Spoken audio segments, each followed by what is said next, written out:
Smartships are a way to embed files, information, and links. So if, for example, I had an assignment sheet and I wanted to link a presentation that was related to that assignment, I can type @ and then start typing in the name of the presentation, and I'll get this little smart chip here that allows me to click on it to open it within a separate window, or I can click Open Preview.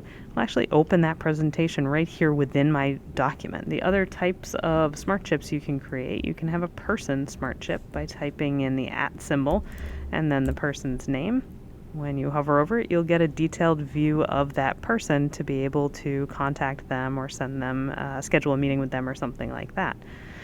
We can also copy a link to a YouTube video, and you can replace that URL with a chip. You can hover over it, and you can actually open a preview right here within the document. Finally, you can also grab a link from elsewhere on the internet. It gives you a quick option to replace the URL with its title, like so. So it's just a quicker way to be able to create that hyperlink.